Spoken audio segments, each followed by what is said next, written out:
Vamos a leer Apocalipsis capítulo 4, versículo 1, y note lo que dice la palabra de Dios. Después de esto, miré y he aquí una puerta abierta en el cielo, y la primera voz que oí como de trompeta, hablando conmigo, dijo: sube acá, y yo te mostraré las cosas que sucederán después de esta. Estamos estudiando el libro de Apocalipsis y estudiamos los primeros 3 capítulos. En los primeros 3 capítulos es las cartas a las 7 iglesias. A Jesús, por medio de los ángeles de la iglesia, que son los pastores de la iglesia, les entrega un mensaje a cada una de las 7 iglesias que estaban en Asia Menor.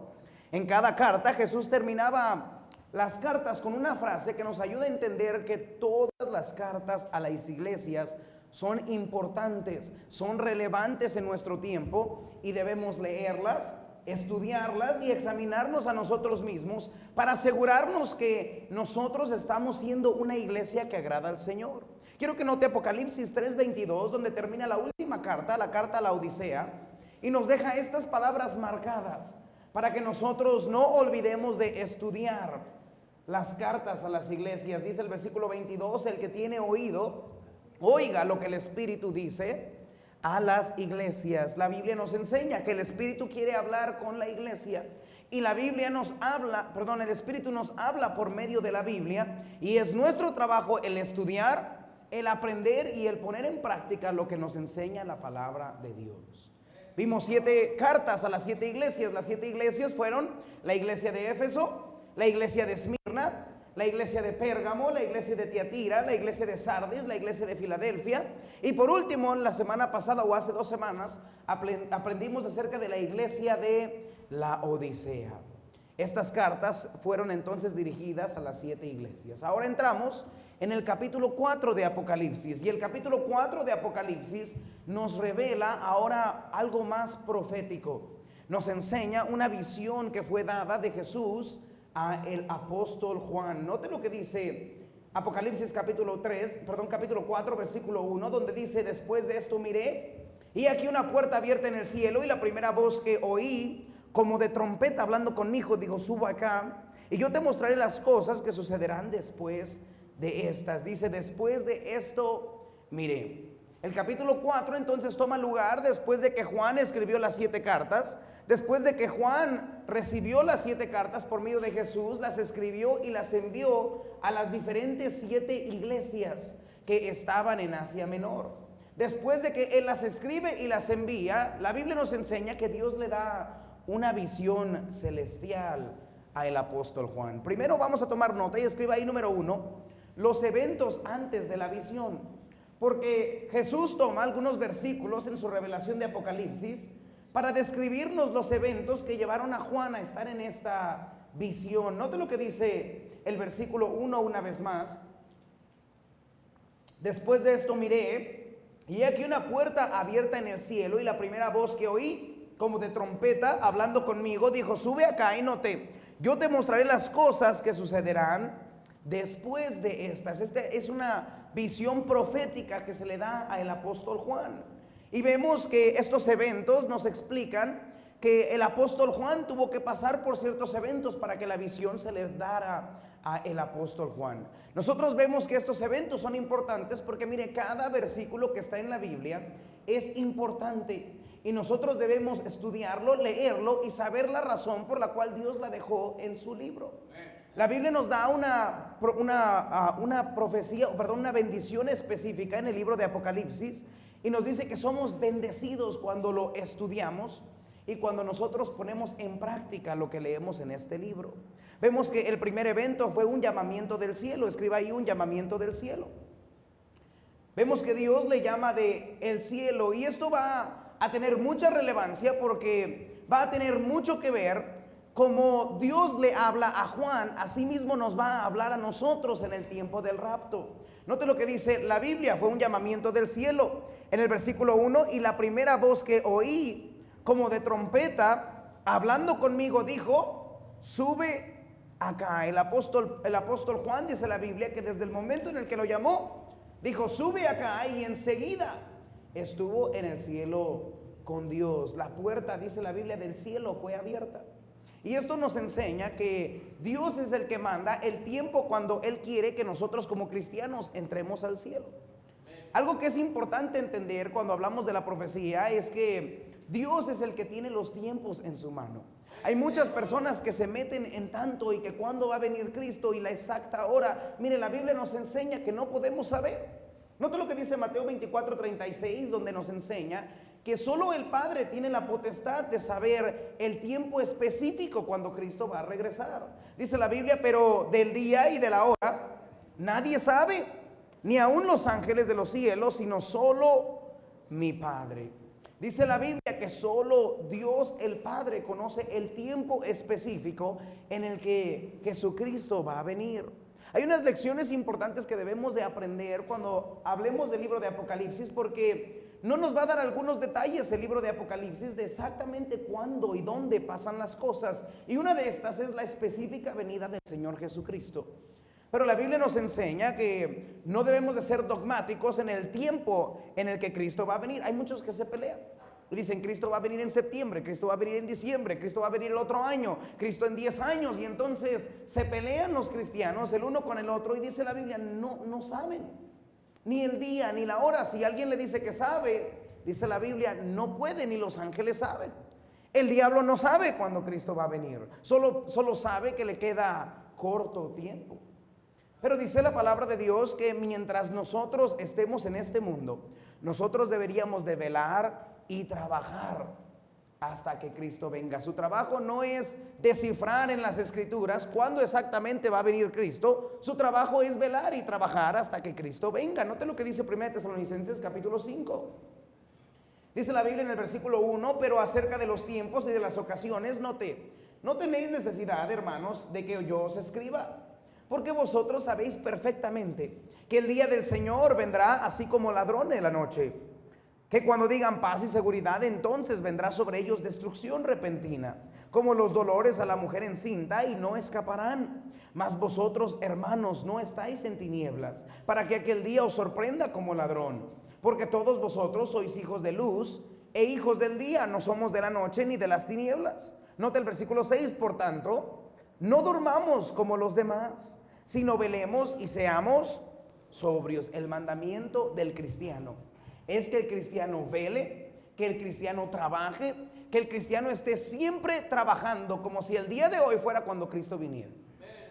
Yo le pregunto a usted, si Cristo viniera el día de hoy, ¿ha hecho usted lo que usted debe hacer para Cristo?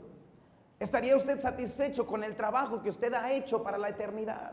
Porque hay muchas personas que viven como si tuvieran mucho tiempo. Y la realidad es que usted no sabe cuánto tiempo tiene antes de que Cristo venga. Y es por eso que la Biblia dice, no durmamos como los demás. El mundo vive dormido a las verdades bíblicas, a la visión eternal. Viven dormidos como si no hubiera una eternidad después de esta vida, viviendo para lo normal, para lo terrenal. Y dice la Biblia, nosotros no deberíamos de vivir así. Cristo viene pronto y usted debe de trabajar y estar listo para ver a su Señor cara a cara. Yo le pregunto, ¿está usted velando la venida del Señor Jesucristo?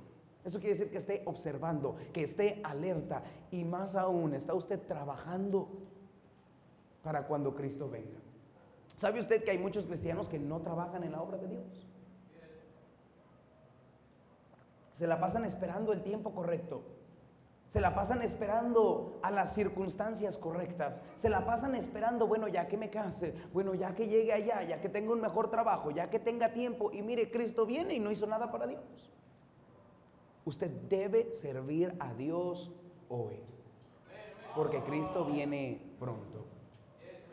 Después dice la Biblia que se le habló y fue por medio de una voz. Quiero que note que la voz de Dios es comparada muchas veces a la voz de un trueno. Note lo que dice Apocalipsis capítulo 4 versículo 1. Y si me prenden las luces de atrás, por favor. ¿Sí se pueden las de allá atrás?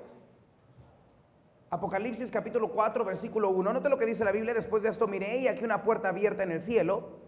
Y la primera voz que oí como de trompeta, hablando conmigo, dijo, sube acá. ¿Cómo estaba hablando Dios con él? Dice que estaba hablando como una voz de trompeta. Cuando Dios habla y llame a sus hijos, ¿sabe usted que se le compara lo mismo a una trompeta cuando Cristo nos llame al cielo?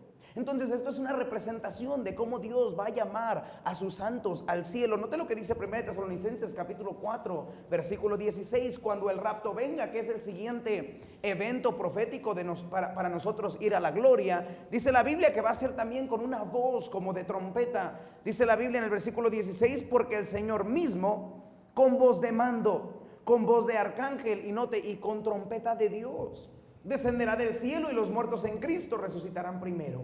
Luego nosotros, los que vivimos, los que hayamos quedado, seremos arrebatados juntamente con ellos en las nubes para recibir a Dios en el aire, y así estaremos para siempre con el Señor. Ahora, cuando Dios habla de que va a ser una voz de trompeta, está hablando de la autoridad que Dios tiene. Cuando Él le diga a los creyentes, sube acá, miren, nadie puede parar la inminente segunda venida de nuestro Señor Jesucristo.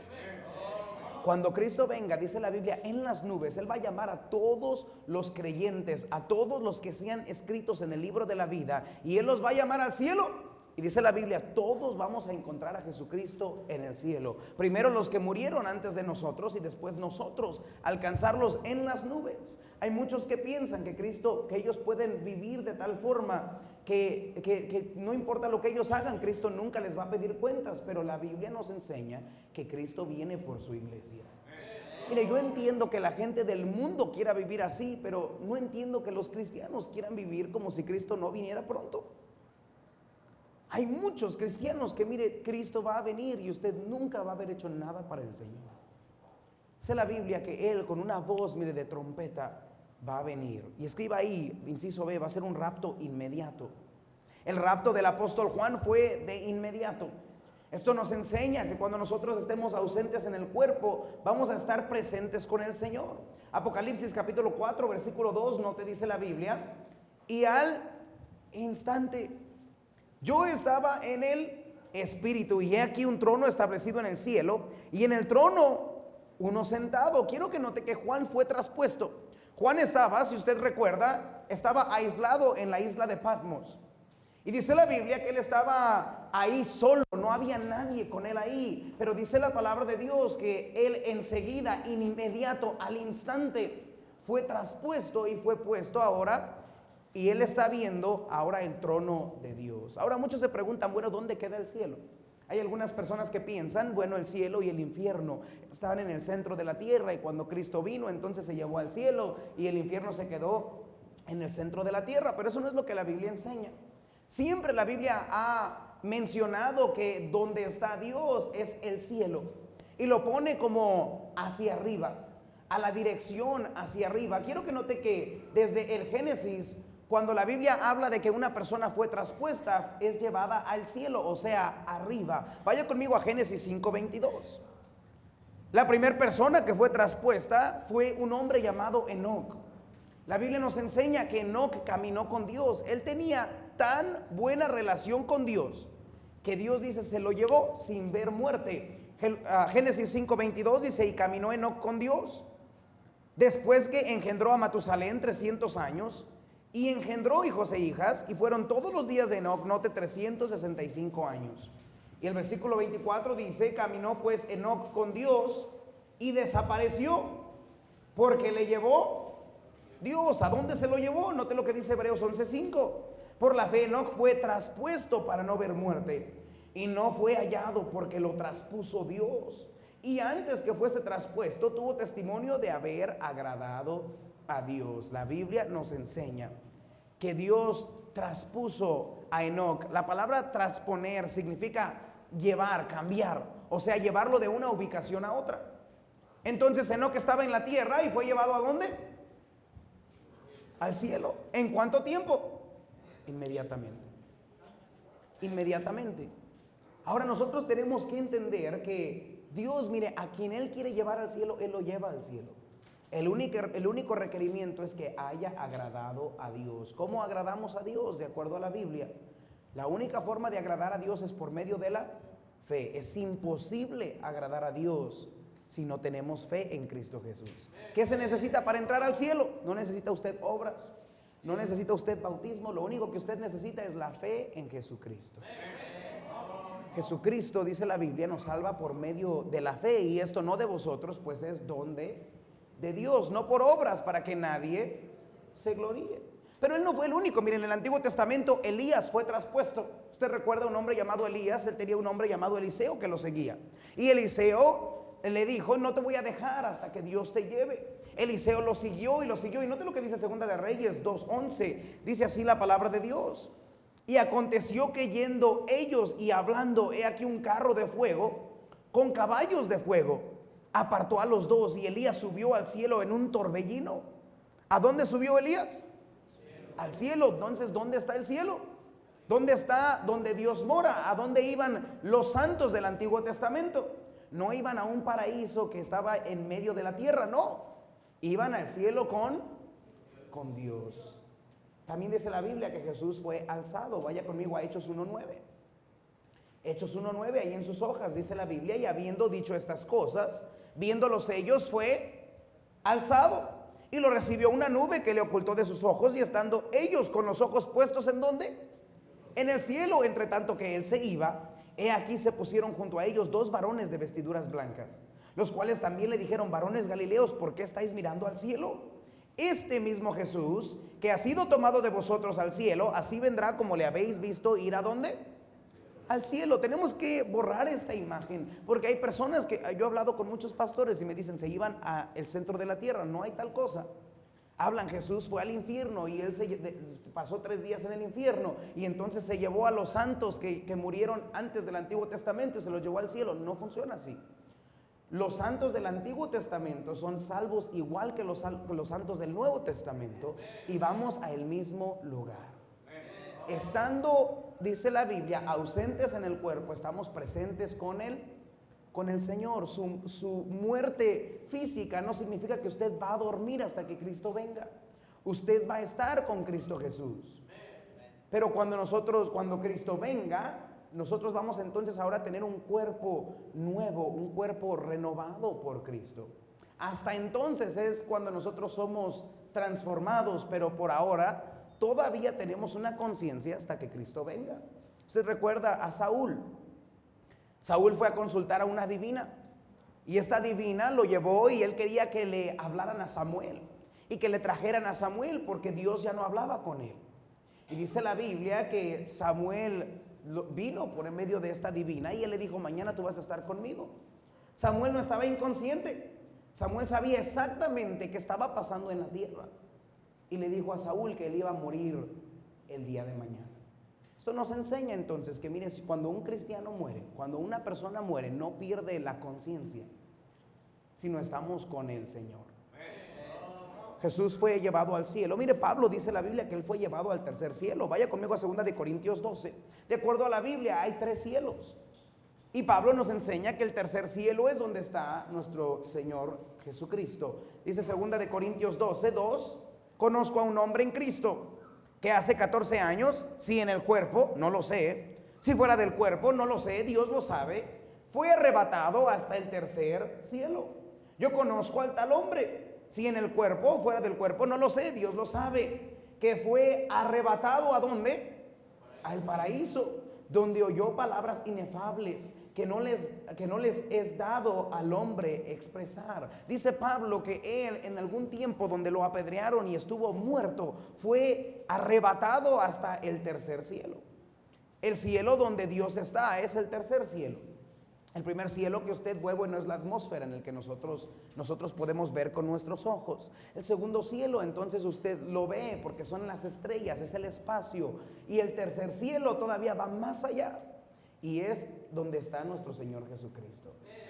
Cuando un cristiano entonces muere, dice la Biblia que él va al paraíso. El paraíso y su ubicación es el tercer cielo, que es con Jesucristo.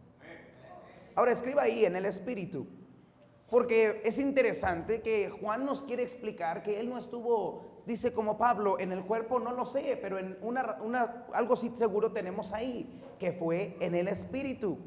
Apocalipsis 4:1 dice la Biblia: después de esto miré, y aquí una puerta en el cielo, y la primera voz que oí como de trompeta conmigo dijo: sube acá. Y dice la palabra de Dios: y yo te mostraré las cosas que sucederán después de estas. Y al instante yo estaba en el en el Espíritu. Cuando nosotros lleguemos al cielo, nosotros vamos en el Espíritu. Nuestro cuerpo se queda aquí y nuestro espíritu va con Dios. Juan dice, yo estuve en espíritu.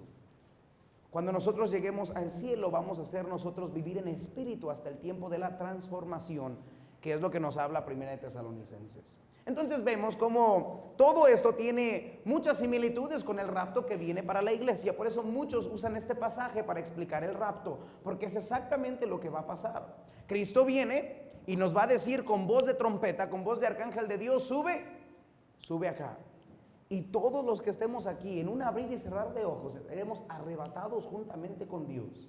Y vamos a estar en el aire con Dios y vamos a ser transformados. Y ahora vamos a tener un cuerpo nuevo, pasando toda la eternidad con nuestro Señor Jesucristo. Escriba ahí número 2 ahora, la descripción del trono. Ahora Juan ve algo que lo deja, mire, no lo deja olvidar. Fueron unas cosas inolvidables que Juan vio, que tuvo que escribir para enviárnoslas a nosotros. Quiero que note ahí que lo primero que nos da es el aspecto del que está sentado en el trono. Apocalipsis capítulo 4, versículo 3 dice, y el aspecto del que estaba sentado era semejante a piedra de jaspe y de coralina, y había alrededor del trono un arco iris semejante al aspecto de la esmeralda. Lo primero que nos describe Juan es cómo se ve nuestro Dios, nuestro Salvador.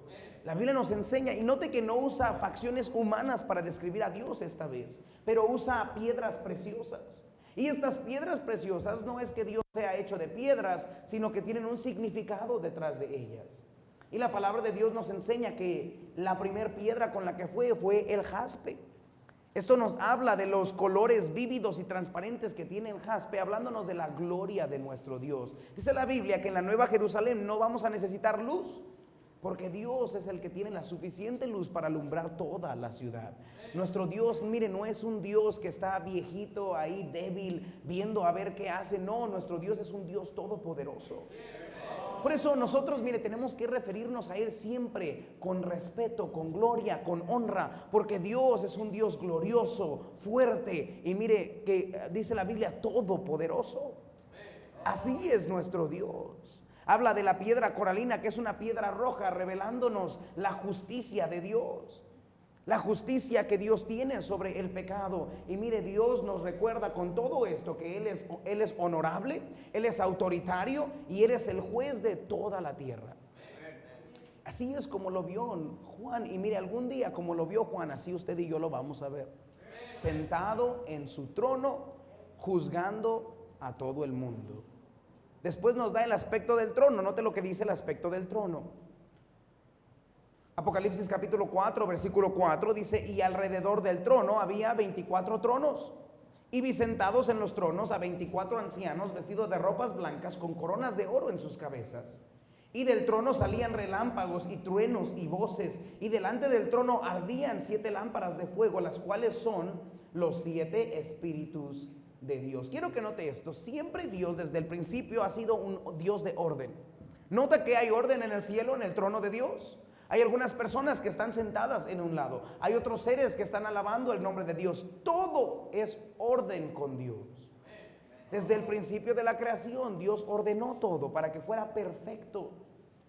Y así como Dios hizo orden en el principio del mundo, así hay orden ahora en el cielo con Dios. Y Dios le pide a los cristianos que mientras estemos aquí, también nosotros vivamos en orden. La iglesia de Dios debería de ser un lugar ordenado. Por eso Primera de Corintios 14:40 nos enseña, pero hagáis todo decentemente y ¿cómo debemos vivir nuestra vida? Con orden. ¿Cómo debemos hacer la iglesia? Con orden. Todo lo que es para Dios debería de siempre ser de primera clase. Tenemos varios problemas en las iglesias hoy en día, y uno es que hay iglesias que no tienen orden en el servicio. Hay algunos que empiezan a hablar en lengua, se tiran por aquí, se tiran por allá y pierden el orden. Nadie aprende nada, nadie crece espiritualmente, nadie se edifica y puro desorden. Dice la Biblia en este mismo pasaje en 1 de Corintios 14 que Él no es el Dios de confusión. Hablando de las lenguas y hablando de todo este desorden que había en la iglesia. Dios quiere que haya orden en la iglesia. Así como hay orden en todo lo que Dios hace. Y así nosotros debemos de vivir una vida ordenada. Usted debería de, mire, tener sus prioridades en orden. ¿Cuáles son las prioridades del cristiano? Primero es Dios. Que ante todo Jesucristo tenga la preeminencia. Uno de los problemas con la cristiandad hoy en día es que no tiene prioridades. Las prioridades que tiene siempre están de cabeza. Primero es el trabajo, después la iglesia. Primero es la escuela, después la iglesia. Primero es la familia y las fiestas y después la iglesia. Y mire, cuando usted analiza sus prioridades, la iglesia toma tercero, cuarto, quinto, sexto lugar. Nunca debería de ser así. Dios siempre debería tener la preeminencia en todo lo que hacemos. La Biblia nos enseña y nos describe no solamente el orden del trono de Dios, pero nos describe, mire, la apariencia del trono de Dios, cómo se ve. Vea lo que dice el versículo 5 y el versículo 6. Dice, y del trono salían relámpagos y truenos y voces. Delante del trono ardían 7 lámparas de fuego, las cuales son los 7 espíritus de Dios. Y delante del trono había como un mar de vidrio semejante al cristal. Y junto al trono y alrededor del trono 4 seres vivientes, llenos de ojos delante y detrás. Y usted se puede imaginar todo esto. Hay orden en el cielo con Dios.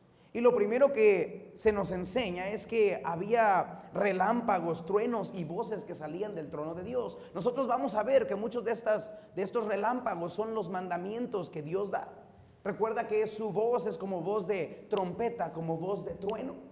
Pero muchas de estas voces usted va a ver que son los ángeles, los querubines y serafines que están alabando y protegiendo la santidad de Dios. Vamos a ver que otras voces son de alabanza a Dios. En el cielo nosotros vamos a alabar a Dios por toda la eternidad. Después nos dice que del trono salían 7 espíritus, 7 lámparas de fuego que son el Espíritu de Dios. Esto nos habla de los dones, la gracia y las operaciones del Espíritu Santo sobre la iglesia. Lo vimos hace un tiempo. Y finalmente nos habla de un mar de cristal, un mar de vidrio. Y esto dice la Biblia que es lo que usted va a poder ver desde el trono de Dios. ¿Sabe? No podemos a lo mejor imaginar todo esto, pero lo que sí podemos entender es que el cielo es un lugar perfecto, porque ahí está Dios, porque ahí está el trono de Dios, porque Dios es el que juzga, porque Dios es el que lleva a cabo todo. Y mire, es un lugar perfecto en apariencia para vivir ahí. Yo no sé usted, pero cuando nosotros lleguemos al cielo, finalmente vamos a poder descansar. Vamos a poder descansar de todas, miren, las situaciones que vivimos, de todos los problemas que vivimos, de todas las imperfecciones que hay en este mundo. Ahí no va a tener calor. Ahí tampoco va a tener frío. Ahí va a ser un lugar perfecto para con Dios. Algunos piensan que este mar de cristal tiene otra representación también, que tiene que ver con Éxodo capítulo 30, lo puse ahí en sus hojas. Antes, en el Antiguo Testamento, los sacerdotes se lavaban las manos y ellos se lavaban las manos con esta vasija para poder entrar a la presencia de Dios. Éxodo 30, 17, note lo que dice. Habló más Jehová a Moisés diciendo, harás también una fuente de bronce con base de bronce para lavar y colocarás entre el tabernáculo de reunión y el altar y pondrás en ella agua y de ella se lavarán Aarón y sus hijos las manos y los pies. Cuando entren en el tabernáculo de reunión se lavarán con agua para que no mueran. Y cuando se acerquen al altar para ministrar, para quemar la ofrenda encendida para Jehová, se lavarán las manos y los pies para que no mueran y lo tendrán por estatuto perpetuo, él y su descendencia por sus generaciones. Si usted no entiende esto todavía, todo lo que se hizo en el Antiguo Testamento, mire, el arca del pacto, el tabernáculo, todo esto es una representación de lo que ya está en el cielo con Dios. Por eso se les dio instrucciones específicas de las medidas y de cómo tenía que ir cada cosa, porque eso ya es una representación de lo que ya está en el cielo con Dios. Y aquí nos enseña que esta vasija que ellos usaban de bronce era para lavarse las manos, entrar a la presencia de Dios y no morir. ¿Recuerda usted? Ellos tenían que estar limpios para entrar y ver a Dios. Bueno, algunos piensan y puede tener sentido que este mar de cristal, bueno, sea donde nosotros los cristianos hemos sido lavados por la sangre de Cristo. Y por medio de la sangre de Cristo es que nosotros tenemos entrada directa al trono de Dios. Es importante entender, ¿por qué? Porque nadie puede entrar al cielo por sus propias obras. Nadie puede ser justificado por las obras de la ley. Dice la Biblia, por cuanto por las obras de la ley nadie será justificado. Solamente somos justificados o limpiados. Nuestro pecado solamente es limpiado por la sangre de Cristo. Por eso Él tuvo que entregarse por nosotros. Finalmente, quiero que note ahí, número 3, las personas frente al trono. Las personas frente al trono. Aquí se nos enseñan varias criaturas que están enfrente del trono. Ahora, quiero que pongan mucha atención porque esto va a ser muy interesante estudiar algunas de las criaturas que están en el trono, pero también es un poco confuso porque se parecen bastante. Entonces, quiero que entienda la diferencia entre una y otra. Primero escriba ahí los 4 seres vivientes. Los 4 seres vivientes. Ahora, este es un título que se le da a 4 criaturas que tienen vida. Hay otros capítulos en la Biblia que también se le llaman los 4 seres vivientes y no son los mismos 4 seres vivientes que estos. Son diferentes seres vivientes, pero la Biblia le dice 4 por su número y vivientes por el estado en el que están vivificados, que tienen vida. Note lo que dice Apocalipsis 4:6. Dice así la Biblia: y delante del trono había como un mar de vidrio semejante al cristal, y junto al trono y alrededor del trono 4 seres vivientes, llenos de ojos delante y detrás. Había entonces unos seres vivientes, dice la Biblia, 4 de ellos. Y luego nos describe su apariencia en el versículo 7. Note lo que dice ahí. El primer ser viviente era semejante a un león. El segundo era semejante a un becerro. El tercero tenía rostro como de hombre y el cuarto era semejante a un águila volando. Y los 4 seres vivientes tenían cada uno 6 alas. Y alrededor y por dentro estaban llenos de ojos. Y no cesaban día y noche de decir: Santo, Santo, Santo es el Señor Dios Todopoderoso, el que era, el que es y el que ha de venir. Y siempre que aquellos seres vivientes dan gloria y honra y acción de gracias al que está sentado en el trono, al que vive por los siglos de los siglos. Nota entonces la apariencia de estos. Uno tiene apariencia de león, otro tiene apariencia, o sea, rostro de becerro, otro tiene de hombre y otro de águila. Y estos seres vivientes, dice la Biblia, que están enfrente del trono de Dios. La palabra de Dios entonces nos está tratando de enseñar qué es lo que está pasando en el trono con Dios.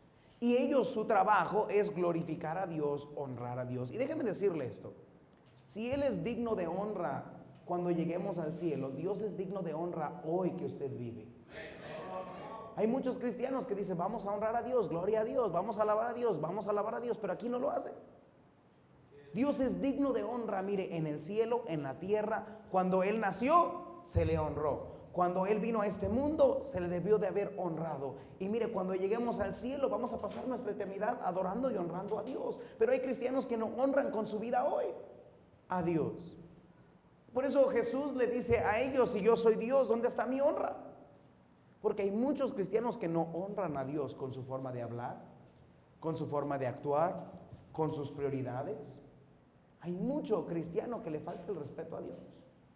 Y Dios dice, la palabra de Dios nos dice que Él merece honra. Quiero que note entonces 2 cosas que estas personas tenían. Ellos tenían ojos por delante y por detrás.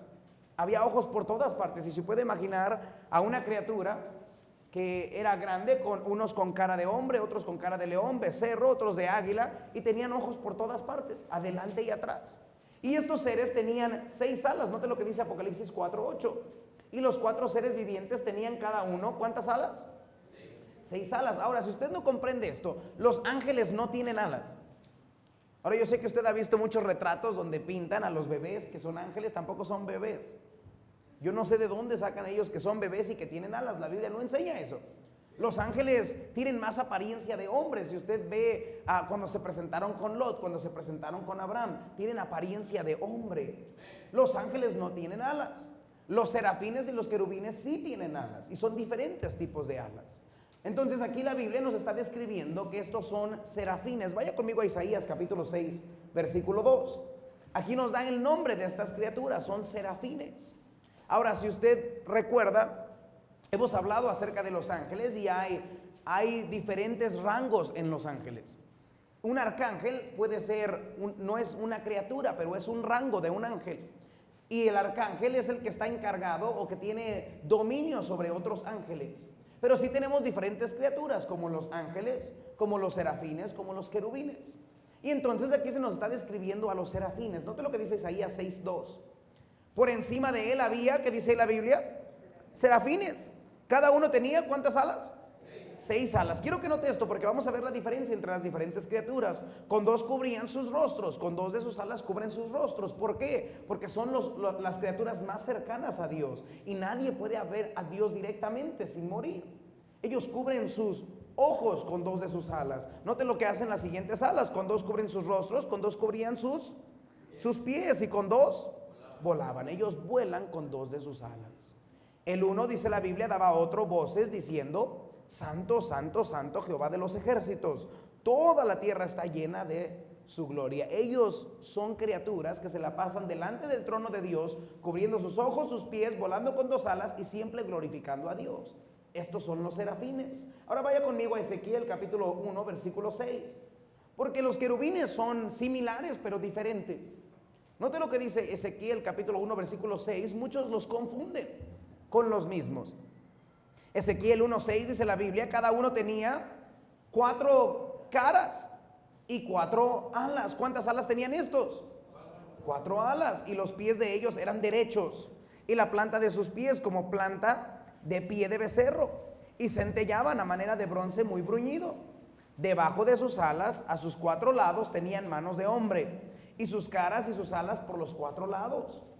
Con las alas se juntaban el uno al otro. No se volvían cuando andaban, sino que cada uno caminaba derecho hacia adelante. Y el aspecto de sus caras era cara de hombre, cara de león al lado derecho de los 4 y cara de buey a la izquierda. A los 4 asimismo había en los 4 cara de águila.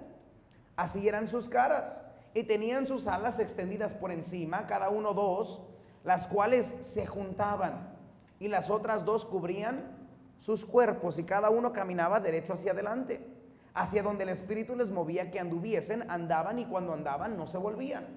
Cuando dice, cuanto a la semejanza de los seres vivientes, su aspecto era como de carbones de fuego encendidos, como visión de hachones encendidos que andaban entre los seres vivientes, y el fuego resplandecía, y del fuego salían relámpagos, y los seres vivientes corrían y volvían a semejanza de relámpagos. Ahora nos enseña otras criaturas Ezequiel. Y nos dice, estos son querubines. Los querubines también están muy cerca al trono de Dios. Por eso dice la Biblia, están como de fuego, como llamas de fuego. ¿Por qué? Porque están tan cerca de Dios que arden de la santidad de Dios. La Biblia nos enseña que hay diferencias entonces entre los serafines y los querubines. Los serafines, ¿cuántas alas tienen? 6. Los querubines tienen 4. Dice la Biblia, los serafines simplemente tienen una cara. Los querubines tienen 4 caras. La palabra de Dios nos enseña que la diferencia principal entre ellos dos es su trabajo. Los serafines tienen como trabajo principal el alabar y el honrar a Dios. ¿Qué hacen ellos todo el día, por toda la eternidad? Ellos dicen, santo, santo, santo es el Señor. Y lo dicen por los siglos de los siglos. Note Apocalipsis 4:8 una vez más, donde nos enseña el trabajo principal de ellos. Estos entonces son seres musicales que se la pasan cantándole al Señor. Apocalipsis 4:8, y los 4 seres vivientes tenían cada uno 6 alas, y alrededor y por dentro estaban llenos de ojos, y no cesaban día y noche de decir, santo, santo, santo es el Señor Dios Todopoderoso, el que era, el que es y el que ha de venir. Si usted nota, a Jesús también se le dio este título, que es santo, santo, santo. Ellos glorifican a los 3, a nuestro Dios Padre, Dios Hijo y Dios Espíritu Santo. Y a los 3 le dicen santo, santo, santo. Ellos glorifican a Dios todo el tiempo. Ese es su trabajo, cantarle a Dios, glorificar a Dios. Pero ahora los querubines tienen otro trabajo, que es proteger la santidad de Dios. Note lo que dice Ezequiel 28:14. Entienda que Satanás era un querubín. Él era uno de estos que estaban cerca de Dios, las criaturas más cercanas a Dios. Él ardía por estar tan cerca de Dios, era como un fuego, dice la Biblia. Ezequiel 28:14 dice, tú, hablando de Satanás, querubín grande y protector, yo te puse en el santo monte de Dios, ahí estuviste en medio de las piedras de fuego, te paseabas. Los querubines, si usted se da cuenta, pasean delante de Dios. Y Dios les dice, ve aquí, y ellos van, ve allá, y no se vuelven. hacen exactamente lo que Dios le dice y ellos con sus alas protegen la santidad de Dios. Ese es el trabajo de los querubines. ¿Recuerda cuando Adán y Eva pecaron? Dios puso ¿a qué? A un querubín para proteger el huerto del Edén, para que no comieran del fruto de la vida. Los querubines tienen como propósito el proteger a Dios. Ahora, un dato interesante que podemos ver es que Satanás fue creado para alabar a Dios. Si usted recuerda, en Ezequiel capítulo 28 nos enseña que Satanás fue hecho con flautas y tamboriles para alabar a Dios. Y también era un querubín que protegía a Dios. Parece ser que la única criatura que tenía los dos trabajos del querubín y del serafín era Satanás. Por eso dice la Biblia que era el ángel más poderoso de todos ellos. Él era tan poderoso que mire, una tercera parte de los ángeles dijo: yo quiero estar con él para derrotar a Dios. Y dice la Biblia que este querubín que estaba cerca de Dios se enorgulleció de tal manera que dice la Biblia se rebeló en contra de Dios. Esto es lo que le enseña a usted. No importa qué tan cerca esté de Dios usted el día de hoy, todo cristiano puede caer por medio del orgullo. Si usted no cuida el pecado más satánico que existe, que es el orgullo, usted hoy está alabando a Dios, hoy está trabajando para Dios, hoy está sirviendo a Dios y mañana ya no viene a la iglesia. Porque hay muchos que dicen: pastor, ¿qué le pasó a ese hermano que antes venía a la iglesia? Mira, era como fuego, tenía un fuego por Dios. ¿Qué le pasó? Se enorgulleció. Y después del orgullo viene la caída. Y después de la caída, mire, se alejan de los caminos del Señor. Por eso usted tiene que darse cuenta: ¿dónde estoy yo? Entre más usted se aleja del Señor, eso le debería de dejar saber a usted que usted es más orgulloso en contra de Dios. ¿Sabe qué nos aleja de Dios? El pecado del orgullo. Usted dice: yo puedo sin Dios, yo no necesito a Dios, yo estoy bien sin Dios.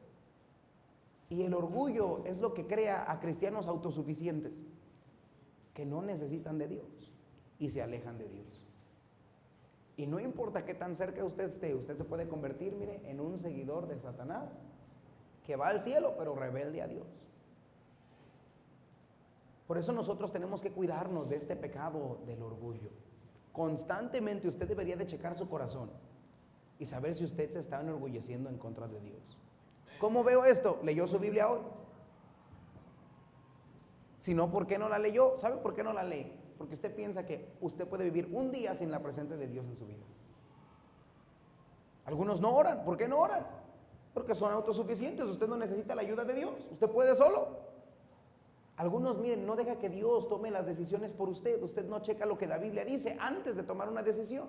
¿Sabe por qué? Porque usted es sabio en su propia opinión.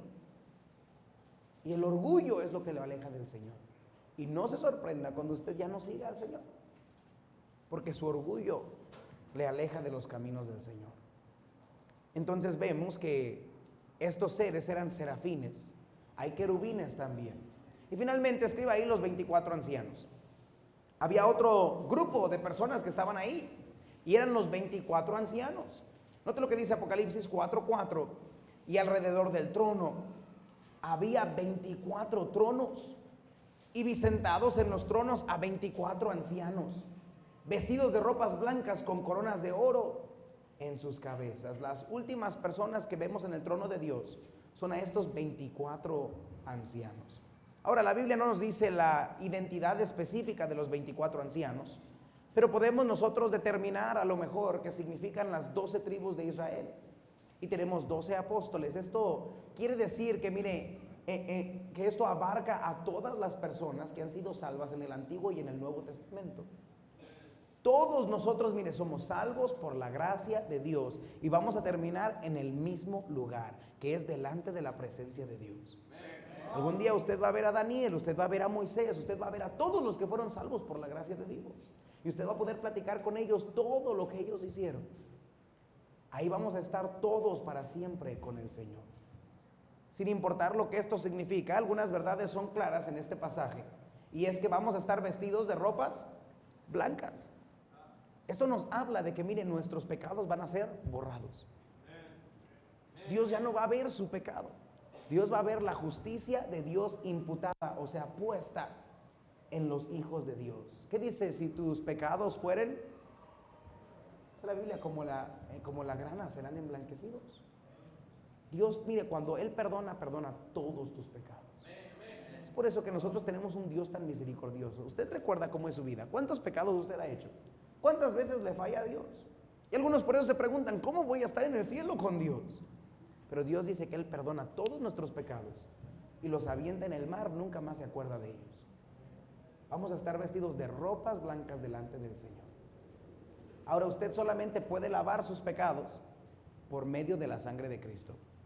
Si usted está aquí el día de hoy y dice, pastor, casi no entiendo lo que usted está diciendo, disculpe, me llegó en un capítulo difícil. Pero una cosa usted debe llevarse a su casa, y esto es que sus obras no le pueden borrar sus pecados. No le pueden limpiar sus pecados. Solamente la sangre de Cristo le puede salvar. Para eso vino Cristo, para lavar nuestros pecados, lavar nuestro corazón y así poder nosotros entrar al cielo. Pablo decía esto: si nosotros pudiéramos ser salvos, por demás murió Cristo. Si mis obras me pudieran llevar al cielo, entonces ¿para qué murió Cristo? Hacemos vana la cruz de Cristo. Pero dice la Biblia, como no había otro camino, Jesús, siendo el camino, la verdad y la vida, vino a este mundo, murió aquí para pagar por sus pecados y ofrecerle la oportunidad de lavarle todos sus pecados, declararlo inocente y llevárselo al cielo con Dios. Y dice la Biblia que en ese entonces, cuando todos estemos ahí, vamos a estar vestidos de ropas blancas. También dice la Biblia que vamos a tener coronas de oro sobre nuestra cabeza. Esto nos habla de que todos los salvos van a reinar con Cristo. Por eso es importante. Algunos dicen, pastor, ya soy salvo, entonces ¿para qué me porto bien? Ya voy a ir al cielo. Algunos por eso dudan de que la salvación sea una vez salvo, siempre salvo, porque ellos dicen, si me porto mal, igual voy al cielo. La respuesta es sí. Pero dice la Biblia, el rango con el que usted llega al cielo no es lo mismo. Algunos, dice la Biblia, van a liderar sobre muchas naciones y algunos no. Algunos van a llegar al cielo y miren, no hicieron nada por Dios. Por eso dice la Biblia que usted va a ser juzgado por las obras buenas o malas que usted hizo, no para salvación, pero sí para recompensa en el cielo. Dice la Biblia que nosotros vamos a reinar con Cristo. Primero en el milenio, que lo vamos a ver después, 1000 años con Cristo aquí en la tierra, y después en la nueva Jerusalén que desciende del cielo. Por eso la Biblia enseña que nosotros deberíamos de vivir la vida cristiana como si fuera una carrera, como si solamente hubiera un premio. De vivir de tal forma, mire, con tal santidad de Dios, con tal entrega a la obra de Dios, que nosotros hagamos tesoros en el cielo. Hay tanta gente que trabaja tanto para hacer tesoros en la tierra y no hacen nada por sus tesoros en el cielo. Para eso deberíamos vivir nosotros como cristianos, que entendemos que esta vida aquí no se acaba la vida. Usted puede recordar hacia atrás qué tan rápido se va el tiempo. Y ahí, mire, cuando usted menos lo piense, usted ya está con el Señor. Y cuando lo veamos a Él cara a cara, ¿qué cara le va a dar usted a Él? Vamos a reinar con el Señor. Pero mire, lo más interesante, dice la Biblia, que nosotros vamos a agarrar nuestras coronas y se las vamos a tirar a Jesucristo, dice, en los pies de Jesucristo. ¿Sabe por qué? Porque Cristo es el único que merece toda la honra y toda la gloria. Nunca un ángel se ha dejado adorar. Siempre le dice, levántate, somos iguales. Pero Jesucristo siempre agarra la honra porque Él es Dios y merece toda la honra y toda la gloria. Algún día toda rodilla se doblará y confesará que Él es el Señor. Y todos los tesoros que hacemos en esta tierra, mire, para la siguiente tierra, son para demostrarle a Cristo cuánto nosotros le amamos. Algún día todos vamos a tirar nuestras coronas, la corona de la vida. Vamos a tirarle todas nuestras coronas del Señor a sus pies para adorar a Dios. Tristemente va a haber algunos que no tienen nada que arrojarle a los pies de Cristo, porque no hicieron nada para Dios en esta tierra. Finalmente, quiero que note ahí, le vamos a adorar por toda la eternidad. Note lo que dice el versículo 10 y el versículo 11. Los 24 ancianos se postran delante del que está sentado en el trono y adoran al que vive por los siglos de los siglos. Y echan sus coronas delante del trono diciendo, Señor, digno eres de recibir la gloria y la honra y el poder. Note, porque tú creaste todas las cosas y por tu voluntad existen y fueron creadas. ¿Quién creó todo? Dios. ¿Saben por qué Dios merece toda la honra y toda la gloria? porque Dios le creó a usted. Sin Dios usted no existe. Mire, hasta a los ateos Dios los creó. Y algún día ellos van a tener que ver a Dios en los ojos y van a darse cuenta que Él los creó, y no nada más los creó, los sustentó. Él les daba sol, lluvia, mire, a todos por igual. Pero van a tener que sufrir el castigo del Señor porque no honraron a Dios mientras estuvieron aquí. Rechazaron a Cristo como su Salvador. Pero nosotros, dice la Biblia, vamos a llegar allá.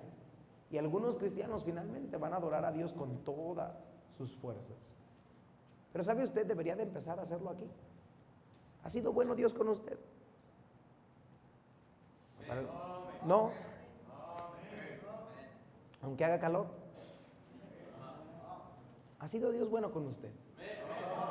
Yo no sé usted, pero Dios ha sido tan bueno conmigo. Me creó, creó a mi familia, me dio todo lo que tengo, después me salvó, me limpió de mis pecados. Y para todo esto todavía me promete una casa en el cielo con Dios. Él merece toda la honra y toda la gloria. Su patrón no merece la honra y gloria. Sus hijos, miren, no se los dio Dios para que usted los adore. Ningún pastor ni ninguna religión merece la honra y la gloria. La honra y la gloria solo le pertenecen a Jesucristo, porque Él creó todas las cosas. Y sin Él nada de lo que ha sido hecho fue hecho. Dice la Biblia de Dios, todo fue creado por medio de Él y para. ¿Sabe usted que usted fue creado para adorar a Dios? Ese es su propósito. Y usted nunca va a estar satisfecho hasta que usted viva para el propósito con el cual usted fue creado. ¿Sabe cuál es la tristeza más grande de Satanás? Que él fue creado para estar cerca a Cristo. Él fue creado para proteger la deidad, la santidad de Cristo. Él fue creado para ser una de las criaturas más cercanas a Dios. Y él dejó la voluntad de Dios para hacer lo que él quería hacer. Tristemente hay un montón de gente así. Dios tiene una voluntad que es agradable, perfecta para usted. Y muchos cristianos se alejan de la voluntad de Dios para vivir su vida.